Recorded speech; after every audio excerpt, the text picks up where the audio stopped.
ये कोई perfect parenting guide नहीं है, बल्कि एक कामकाजी माँ के दिल के बेहद करीब सच्चे और अनफिल्टर्ड अनुभवों का आईना है। अगर आपने कभी अपने सपनों और जिम्मेदारियों के बीच संतुलन बनाने की कोशिश की है, अगर आपने कभी गिल्ट और गर्व को एक साथ महसूस किया है, तो ये कहानी कहीं न कहीं आपकी अपनी कहानी लगने लगेगी। नन्हा सा गुल खिलेगा अंगना। अब किसी को क्या कहे इकबाल अपनी दास्तां। दिन के कुछ 10 घंटे न्यूज़ रूम में बिताने के अपने फायदे हैं। आपको दुनिया की सबसे शक्तिशाली व्यवस्था का हिस्सा होने का बदगुमान होने लगता है। आपको इस बात का भ्रम होने लगता है कि यदि खबरें सबसे पहले आप तक पहुंचती हैं और आपके माध्यम से आपके दर्शकों तक, तो आप ज़रूर एक बेहद नेक और ज़रूरी काम के लिए खास तौर पर चुने गए हैं। कुंभ में स्नान का सौभाग्य नहीं मिला तो क्या हुआ? कुंभ से लाइव कर रहे रिपोर्टर की ओबी ठीक 9:07 पर लेकर अपने रनडाउन की मर्यादा बचाए रखने का जो दुरूह और पेचीदा काम आपने पीसीआर में बैठे हुए बखूबी संपन्न किया है, और देश दुनिया को एक महाआयोजन की रंग बिरंगी तस्वीरें सीधे दिखाने का जो शानदार काम किया है, वो आपको भी कहीं न कहीं पुण्य का भागीदार तो बनाता ही होगा। एडिटर का काम बहुत जटिल होता है। आउटपुट एडिटर के हाथों में यश की कोई लकीर नहीं होती। आप पत्रकार तो हैं, लेकिन एयर कंडीशन न्यूज़ रूम में बैठने वाले। आप खबरों की खान पर तो बैठे हैं, लेकिन हर तीसरी खबर के लिए गूगल की खान से कुछ न कुछ उधार लेकर आए हैं। आप पर बुलेटिन बनाने, उसको चलाने की दारोमदार है। हर घंटे खबर दिखाने, कुछ हद तक बनाने और उसे बचाए रखने का भार है। लेकिन दुनिया के तमाम डेस्क के कामों की तरह ये एक बेहद थैंकलेस काम है, जो आपकी फितरत और आपके मौजूद बेसब्री के डीएनए के हिसाब से कभी जल्दी कभी देर से इवाव होने लगता है। मैं भी एक ऐसी नौकरी करते हुए ऊबने लगी थी। हर रोज वही रनडाउन बनाना और बिगाड़ना, गलतियां करना और उन्हें भूल जाना, पत्रकार होने का ढोंग एक न्यूज़ चैनल की नौकरी करते हुए बचाए रखना, निर्विकार भाव से एडिट स्वीट में हर रोज कभी सुनामी, कभी बम धमाके, कभी बाढ़, कभी सूखा पर हताश, निराश, परेशान, मरना चेहरों की तस्वीरों की VOVT और VT काटना, कभी नाइट शिफ्ट और कभी मॉर्निंग शिफ्ट करते हुए एक सैलरी के लिए अपने शरीर की एक एक कोशिका को झकझोरते हुए काम करना। 4 साल तक हर रोज ऐसे जीना पत्रकारिता की डिग्री लेने के प्रायश्चित के तौर पर काफी होता है। मैं इस प्रायश्चित से मुक्ति चाहती थी। इसके लिए हर वो रास्ता अख्तियार करने को तैयार थी जो मुझे न्यूज़ रूम से बाहर ले जाता हो। लेकिन हर महीने की ठीक 1 तारीख को अकाउंट में अपने आप क्रेडिट हो जाने वाली सैलरी एक ऐसी जंजीर है जिसका रोना या सो कॉल्ड आज़ादी की कगार पर खड़ा हर नौकरी पेशा शख्स रोता है। वैसे मेरे पास रोने की कोई वजह थी नहीं। न्यूज़ रूम से लौट कर आने पर एक अदद सा घर था, एक अदद सा समझदार पति था जो घर की EMI दे देता और गाड़ी की भी। इस बात का मुझे पूरी ईमानदारी और कृतज्ञता के साथ इल्म था कि हम दोनों उन मुट्ठी भर खुशकिस्मत और संतुष्ट लोगों में से हैं जिनके सामने दिल्ली जैसे महानगर में इस तरह खुद को खटा खटा कर मर मर कर काम करने की कोई मजबूरी नहीं। हम जब चाहें घर लौट सकते हैं। हमारे पास रोजी रोटी चलाने के लिए कई विकल्प तब भी होते, लेकिन चूंकि ये जिंदगी अपनी चुनी हुई होती है, इसीलिए ये उलझने भी अपनी पैदा की हुई होती हैं। इसीलिए इससे निजात पाना मुश्किल था। लौट जाते तो भगौड़े कहलाते, और ये हमें मंजूर नहीं था। हम जो हो गए थे और जो होते जा रहे थे वो अपने फितूर की वजह से हो गए थे। सब ठीक था, लेकिन इसे फितूरी दिमाग की उपज कहिए कि मैं फिर भी भाग जाना चाहती थी, कुछ नया करना चाहती थी, कुछ उथल बुथल लाना चाहती थी जिंदगी में। शादी ने कुछ ज्यादा बदला नहीं। मैं उसी शहर में उन्हीं लोगों के बीच थी जहाँ एक नौकरी और उससे जुड़ी जटिलताएं थी। वही सारे चेहरे थे, वही भाषा, वही पुरानी बातें थी। मैंने तो शादी के बाद कागजों में अपना नाम तक नहीं बदला था, न ही शख्सियत बदली अपनी। पति चुना भी तो वैसा जो करियर को लेकर मुझसे भी ज्यादा स्थिर चित्त था। उन्हें कहीं भागने की, कहीं पहुंचने की कोई जल्दी नहीं थी। महत्वाकांक्षाओं का कोई अंत नहीं होता, ये तो बहुत पहले ही समझ में आ गया था। इसीलिए प्रोफेशनल जिंदगी में कोई थोड़ी या बड़ी तब्दीली, कोई एक इंक्रीमेंट, कोई एक प्रमोशन या कोई एक नई नौकरी मेरे लिए कुछ बदल पाती, इसकी उम्मीद भी नहीं थी। इसीलिए जो कुछ बदलाव मैं चाहती थी वो करियर से जुड़े फैसले से आ पाता ये मुश्किल था। सूरत हाल बदलने का एक ही रास्ता था, प्लान ए फैमिली, बच्चे के बारे में सोचना।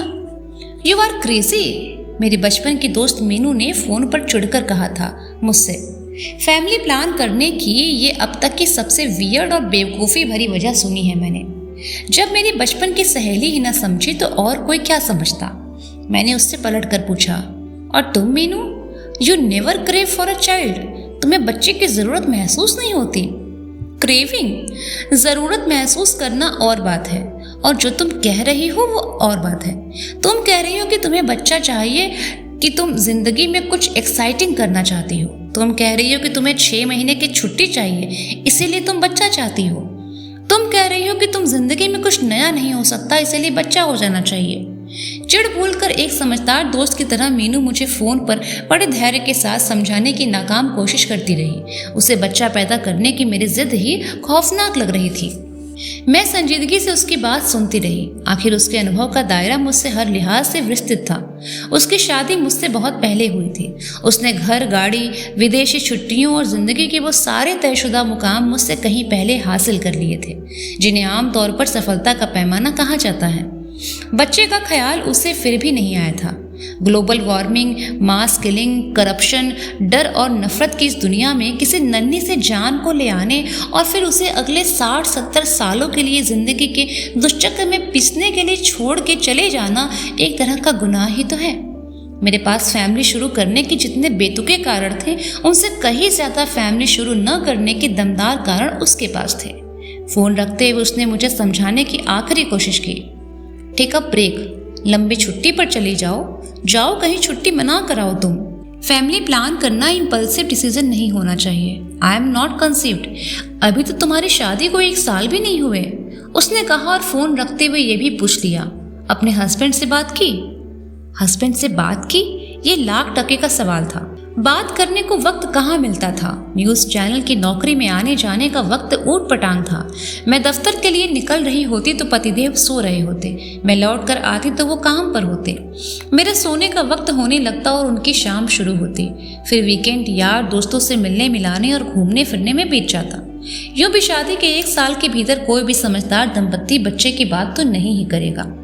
अब सोचती हूँ तो लगता है कि मैं उम्र और करियर के जिस मुकाम पर थी वहाँ इतनी संजीदगी अभी नहीं आई थी कि मसले की गंभीरता ठीक ठाक मुझे समझ में आती हो।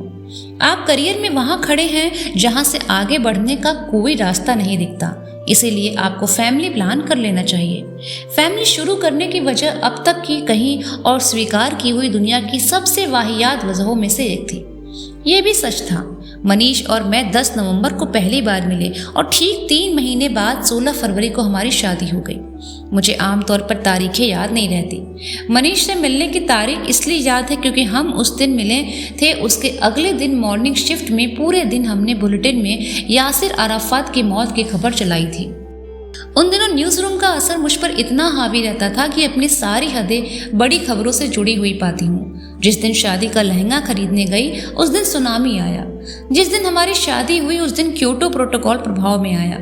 जिस दिन अपने नए घर के लिए अपनी शादी के बाद की पहली दिवाली की खरीदारी करने गई उस दिन दिल्ली में 3 सीरियल धमाके हुए।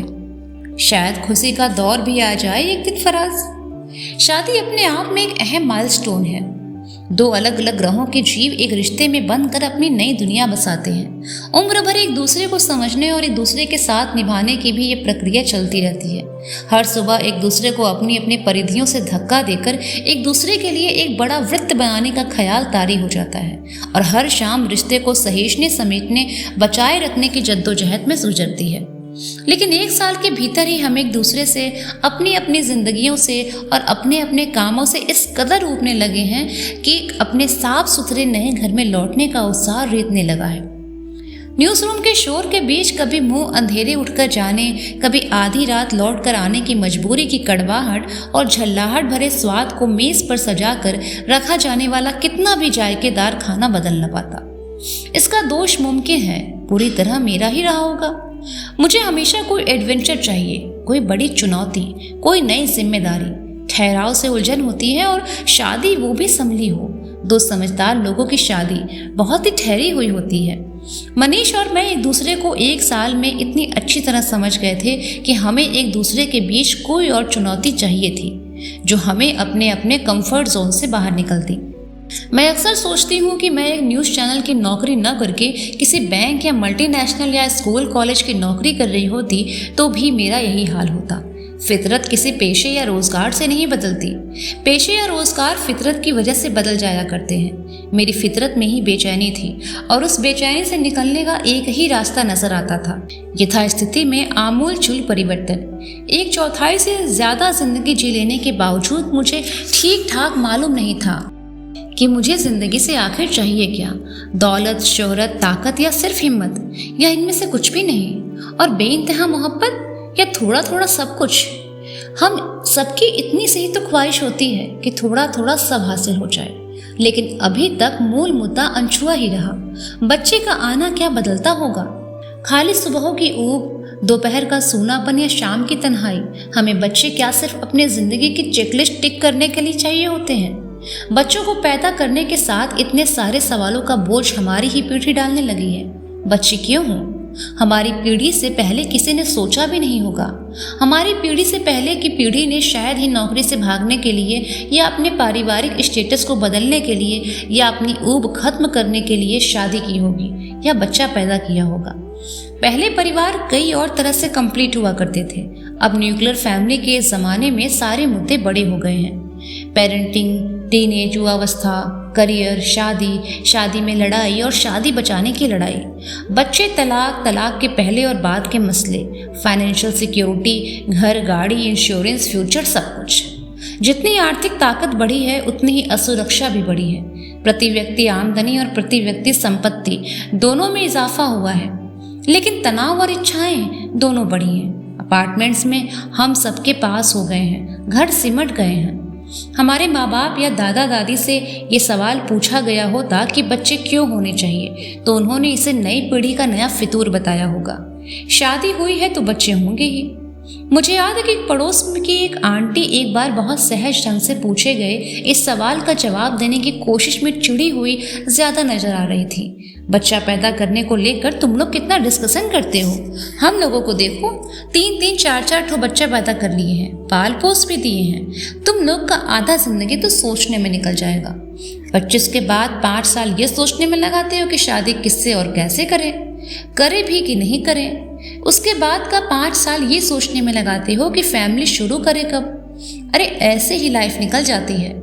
हम तो तुम्हारा उम्र में पोता खिलाने की तैयारी कर रहे थे। जाहिर है शर्माइन आंटी से बचपन में भी बहस होती थी मेरी, उस दिन भी हुई थी। बेटा आग देगा तभी भावसागर पार करेंगे, ये आप लोग सोचते होंगे आंटी। हमारे ज़माने में तो लोग नहीं सोचते हैं। 2 बेटा के लालच में 5 बेटी पैदा किए ना आप। क्या मिला आपको? बच्चेदानी की बीमारी। बिना सोचे समझे काम करेंगे तो यही होगा। कौन सा बेटा रह गया है साथ में? खिला लिए ना पोता। आंटी की चुप्पी मेरी जीत के लिए काफ़ी थी। हालांकि गलती शर्माइन आंटी की भी क्या रही होगी। 13 की उम्र में शादी हो गई, 15 से बच्चों का सिलसिला चल पड़ा। जेठानी को बच्चे नहीं थे, इसीलिए पहला बेटा उन्हें गोद दे दिया। दूसरे बेटे की आस में 5 बेटियां हुई। जो एक बेटा हुआ भी वो इतना निकम्मा निकला कि उसका होना क्या ना होना क्या। लेकिन उस पीढ़ी के पास विकल्प नहीं होते थे, इतना सोचने का वक्त नहीं था। वंश चलाते रहने और बेटे की चाहत इतनी बड़ी थी कि गलत फैसले सिर फोड़ कर ही सही बर्दाश्त किए जाते थे। बेटे की चाहत अभी भी कम नहीं हुई थी, लेकिन फिर भी हमारे पास विकल्प है। जीवन को लेकर अपने सिर फोड़ने से जुड़ी कही सुनी 1000 बातें भी हैं। इसीलिए हम हर फैसले से पहले सोचते हैं, उस पर विचार करते हैं। बच्चा और उसके बाद दूसरा बच्चा भी इन्हीं फैसलों से एक होता है। मत पूछ कि क्या हाल है मेरा तेरे पीछे। एक परिवार बनाने का मसला भावनाओं से जुड़ा हुआ होता है। इसे तर्क वितर्क या पक्ष विपक्ष के उपखंडों में नहीं डाला जा सकता। एक परिवार बनाने का मसला बेहद निजी होता है। कम से कम जिस शहरी समाज के दायरे में हम जी रहे हैं वहाँ तो ये फैसला बेहद निजी माना जाता है। लेकिन जिन गांवों और छोटे शहरों में हमारी अपनी जड़ें और हमारे माँ बाप हैं, वहाँ शादी और फिर परिवार सामाजिकता का नेचुरल प्रोग्रेशन है। वहाँ इन तमाम सवालों पर उस तरह गौर नहीं फरमाया जाता जैसा हम सोचते हैं। हमारे यहाँ 7 फेरे पड़ने के बाद कोहबर में आते ही गोद भराई कर दी जाती है। अंजलि में अक्षत या लावा लेकर घर भरती जाती दुल्हन को पहला आशीर्वाद ही बच्चों की किलकारियों से घर भरने का दिया जाता है। हम जिस महानगर या जिस समाज में रह रहे हैं वहाँ शादी और परिवार को कई तरह के तर्कों के चश्मों से देखा जाता है। मैंने खुद शादी से पहले कई सारी शर्तें रख दी थी। शादी के बाद मुझे कोई नौकरी छोड़ने को कहेगा तो वैसे परिवार में शादी नहीं करूंगी। किसी को मेरी नाइट शिफ्ट पर एतराज़ होगा तो वैसी जगह भी शादी नहीं करूंगी। सज धज कर दिखाए जाने को कहेंगे तो उससे अच्छा है मैं कुंवारी रह जाऊं। और शादी के नाम पर स्टूडियो में जाकर फोटो तो बिल्कुल भी नहीं खिंचवाऊंगी।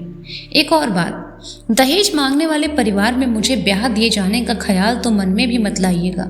इतनी सारी शर्तों के साथ शादी कहाँ से हो पाती, वो भी बिहार के किसी परिवार में। लेकिन मेरी हुई और मेरी शर्तों पर हुई। मुझे अपनी शादी के वक्त पहली बार एहसास हुआ कि समाज वाकई बदलने लगा था।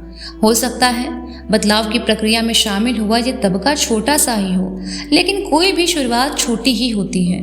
बच्चों ने अपनी पसंद से शादी की, ये बात दबी जुबान में मंडप के किनारे किनारे बैठी काकियों, चाचियों, फूफियों की बतगुंजन का हिस्सा न होकर चाचाओं, बामाओं, मामाओं के लिए फक्र की बात होने लगी है। अब शादी की तरह ही बच्चों की भी बात भी परिवारों में अब दंपत्ति के निजी फैसले माने जाते हैं। बल्कि अब तो लगता है कि हमसे पहले की पीढ़ी में दादी नानी बनने का उतावलापन भी वैसा नहीं रहा जैसा 10 साल पहले हुआ करता था। कम से कम महानगरों में या बड़े शहरों में रहने वाले एकल परिवारों में तो ये बेसब्री नहीं दिखाई पड़ती। प्रति व्यक्ति आय के साथ साथ प्रति व्यक्ति स्पेस भी बढ़ा है। करियर और घर दोनों बेहद निजी फैसले माने जाते हैं। अपने माँ बाप में आए इस बदलाव का नुकसान ये हुआ कि मुझसे भी किसी ने नहीं पूछा कि अब आंगन में नया फूल कब खिलेगा। सब अपनी अपनी दुनिया में खुश थे। किसी को दखलंदाजी करने का कोई शौक नहीं था। दोस्तों ने मेरी बात को सिरे से खारिज कर दिया। परिवार में किसी को बात शुरू करने की कोई जल्दबाजी नहीं थी। अब मैं बात किससे करती? वैसे जिससे करनी चाहिए थी उसके पास भी कोई सटीक जवाब था नहीं। मेरी गलती थी। मेरी जल्दबाजी के पीछे तर्क भी ऐसे थे कि जो सुनता सिर घुनता था। मेरे सामने एक और समस्या थी। मैं ऐसे परिवार से थी जहाँ किसी औरत से कभी घर की 4 दीवार से बाहर निकलकर काम नहीं किया, तो मेरे सामने ऐसा कोई रोल मॉडल भी नहीं था जिसको देखकर अंदाज़ा लगा सकूं कि बच्चे के आ जाने के बाद एक औरत की ज़िंदगी किस तरह बदल जाती है। ईमानदारी से कहूँ तो मुझे ये भी नहीं मालूम था कि बच्चा हो गया तो मेरी 12 घंटों की नौकरी के बीच वो पलेगा कैसे, या फिर उसकी ज़रूरतें आखिर कितनी बड़ी होती हैं। मुझे उस वक्त बच्चा पैदा करना और घर के गमलों में फूल रोप देना एक जैसी बातें लगने लगते थे। अब सोचती हूँ तो लगता है कि मेरी गलती भी थी नहीं। बचपन से देखा है, इसीलिए हम बच्चे पैदा करने को शादी के बाद की एक ऐसी स्वाभाविक प्रक्रिया मान लेते हैं कि इस बारे में बात करने की ज़रूरत ही महसूस नहीं हुई। अब जब हम में से अधिकांश लोग छोटे परिवारों में रह रहे हैं तो हमारे पास पहले की तरह जो सपोर्ट सिस्टम हुआ करता था वो नहीं रहा। हम ये भूल जाते हैं कि हमने अपना बचपन जिस तरह अपने माँ बाप के साथ कम, अपने दादा दादी, नाना नानी के साथ ज़्यादा गुजारा, वो हालात अब रहे नहीं। लेकिन हमारे ज़माने में बच्चे को पालना एक बिग डील है। प्लानिंग और बातचीत शुरू से ही होनी चाहिए। मसला डबल इनकम से एकल इनकम पर घर चलाने के संघर्ष से ही शुरू हो जाता है। फिर बच्चे की परवरिश सिर्फ माँ की ही जिम्मेदारी कैसे रह जाए? मैटरनिटी लीव के बाद बच्चे को देखने का काम कौन करे? क्रेश या आया? माँ का नौकरी करना भी मुश्किल, छोड़ना भी मुश्किल। बच्चों की देखभाल औरतों की प्राथमिक जिम्मेदारी मान ली जाती है। इसीलिए बच्चा आए या नहीं, इसके लिए पिता से ज़्यादा माँ को मानसिक और शारीरिक रूप से तैयार होना पड़ता है। तैयारी से पहले ये सवाल खुद से पूछना बहुत ज़रूरी है कि बच्चे हों कि नहीं। म से माँ, म से ममता, म से मैं। अपने पति से इस मसले पर 1-2 बार बहस में हार जाने के बाद 6 महीने की मैटरनिटी लीव और फिर ज़िंदगी में कुछ एक्साइटमेंट लाने का भूत उतरा तो मैं भी इस सवाल के बारे में संजीदगी से सोचने लगी। बदकिस्मती से मेरी किसी नज़दीकी सहेली ने बच्चों के बारे में अभी सोचा नहीं था। सब अपना अपना करियर बनाने और EMI पर गाड़ियाँ और विदेशी छुट्टियाँ खरीदने में मसरूफ़ थी। इसीलिए इस सवाल का जवाब मुझे खुद ही ढूंढना था। ये दूसरी बात है कि अगले 2-4 सालों में ही परिवार शुरू करने का, बच्चे पैदा करने का दबाव उन्हें भी तंग करने लगा था। सोशल प्रेशर एक और बात है। दूसरा मसला बायोलॉजिकल क्लॉक की तेज़ी से टिक टिक करते भागते जाने का होता है। और तीसरी ये कंडीशन भी होती है कि परिवार का वजूद मुकम्मल तभी है जब बच्चा हो। 25-26 की उम्र में किसी को बुढ़ापे की लाठी का ख्याल नहीं आता। वंश चलाना भी कोई वजह नहीं लगती। तो माँ बनने के पीछे की क्या वजह होती है? कुछ लड़कियों और महिलाओं के जवाब यहाँ अक्षरशः दे रही हूँ। बच्चा ना होता तो मेरी शादी टूट जाती। कुछ करने को नहीं था, मैं पति के साथ विदेश में थी, ढेर सारा वक्त था इसलिए प्लान कर लिया। उम्र निकलती जा रही थी, बायोलॉजिकल क्लॉक भी कोई चीज़ होती है। मैं माँ बनना चाहती थी वाकई, क्यों ये भी कोई सवाल होता है?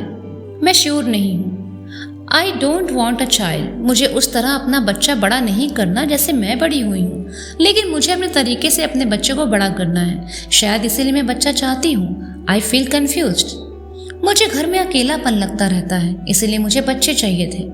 ऑफिस से आकर घर खाली लगता है, दोस्तों के भी बच्चे होने लगे थे, इसीलिए लगा कि अब सही वक्त है। शादी की है, बच्चे के लिए तो है ही। यार बच्चे तो चाहिए होते हैं। मैं बच्चों के साथ तुरंत कंफर्टेबल हो जाती हूँ। बच्चे मुझे बहुत क्यूट लगते हैं। कहीं वो जवाब नहीं मिला जो मैं सुनना चाहती थी, या जिसे सुनकर तसल्ली मिलती तो लगता कि जिस परिवार नाम के इंस्टीट्यूशन को लेकर इतनी तौबा मचाते हैं, उस परिवार को किस तरह और क्यों बनाया जाए, इसके बारे में हम उतनी ही संजीदगी से सोचते भी हैं, लेकिन दोस्त किसी का नहीं है। जब मैं बच्चे के लिए परेशान थी तब मेरे पास भी तो कितनी ऊट पटांग वजह थी। मुझे इस सवाल का सटीक जवाब अपनी उस करीबी दोस्त से मिला जिसे मैं पिछले 12 सालों से जानती हूँ। ऋषभ और शुभ्रा ने प्रेम विवाह किया। दोनों दिल्ली में यूपीएससी की कोचिंग के दौरान मिले थे। दोनों बहुत शार्प और बेहद मेहनती। अफसोस की बात यह है कि इंटरव्यू तक जाकर भी यूपीएससी नहीं निकाल पाए, लेकिन इससे न उनकी आपसी समझ कम हुई और न जिंदगी को लेकर जज्बा ही। सीखने को कई सारी चीज़ें थीं, करने के लिए बहुत सारे विकल्प थे, इसीलिए दोनों ने अपने करियर का रास्ता पकड़ लिया। ऋषभ इन्वेस्टमेंट बैंकर हो गए, शुभ्रा पॉलिसी कंसल्टेंट हो गई। वक्त निकलता रहा और दोनों अपने करियर की सीढ़ियां चढ़ते रहे। 14 घंटे के काम, विदेश यात्राओं और करियर की एक से बड़ी एक चुनौती के बीच भी बच्चे का ख्याल कभी जहन से उतरा नहीं। मुश्किलें और चुनौतियां कई रूपों में आती हैं। इस बार हेल्थ को लेकर आई। शुभ्रा हर रोज़ मुंबई शहर के एक कोने से दूसरे कोने, घर से दफ्तर जाने के बीच में अपनी गायनेकोलॉजिस्ट के पास जाती है। हर रोज़ दवाओं और इंजेक्शनों, इनफर्टिलिटी ट्रीटमेंट का खर्चा बढ़ता चला जाता है। शरीर जो तकलीफ़ें झेलता है सो अलग। मैंने पूछा उससे कि इतनी सारी तकलीफ़ें क्यों? क्या बच्चा इतना ज़रूरी था? बच्चा क्यों चाहिए? ये जवाब उसने दिया जो वाकई बच्चे के लिए परेशान है। हम इतनी मेहनत क्यों करते हैं आखिर? उसने अपनी कॉफ़ी का एक सिप लेते हुए कहा था। इसीलिए नहीं कि कोई एक फैंसी अपार्टमेंट खरीद सके, इसीलिए भी नहीं क्योंकि बड़ी गाड़ी हो, दुनिया घुमाने के पैसे हों। हम इतनी मेहनत इसीलिए करते हैं ताकि ये घर बना सके। घर से मेरा मतलब ईंट पत्थर का मकान नहीं है। घर से मेरा मतलब घर है जहाँ एक लाइफ पार्टनर हो, बच्चे हो। घर से मेरा मतलब ऐसी जगह जहाँ मैं और मेरा पति एक दूसरे को सिक्योरिटी दे सकें। ऐसी जगह जहां हम साथ मिलकर एक बच्चे को बड़ा करें और उसमें वो मूल्य डालें जो हमने सीखे हैं। बच्चा सिर्फ शादी बचाने का साधन नहीं होता, बच्चा प्यार की डोर होता है। मुझे इस बात का यकीन है कि मैं और ऋषभ एक बहुत अच्छी फैमिली बनाएंगे, एक बहुत प्यारे से बच्चे को अपने तरीके से अच्छी परवरिश दे पाएंगे। शुभ्रा के जवाब ने मुझे लाजवाब कर दिया था। जिस फैमिली और घर को हम एकदम हल्के में लेते हैं, ग्रांटेड लेकर चलते हैं, वो घर और परिवार बस यूं ही नहीं बन जाते। कई बार हम में से ही कुछ लोग अपनी जान की बाजी लगाकर अहम और ख्वाहिशों को किनारे रख इसीलिए परिवार बना और बचा रहे होते हैं क्योंकि फैमिली उनके लिए सबसे बड़ी ताकत है, उनके वजूद का सबसे बड़ा हिस्सा है, उनके प्यार की, यकीन की सबसे बड़ी निशानी है। बच्चा क्यों होना चाहिए, ये समझने के लिए अपने बचपन और अपने परिवार, अपनी परवरिश को समझना भी ज़रूरी होता है। अपने अवचेतन में हम अपनी ज़िंदगी की बिसात पर मोहरे अनुभवों के ही चलते हैं। चालें ठीक वैसी होती हैं जैसी हमने बचपन में अपने पारिवारिक हालात से सीखी। जो नापसंद था उससे खुद को और अपने परिवार को बचाने की भरसक कोशिश करते रहते हैं और कई बार नाकाम भी होते हैं।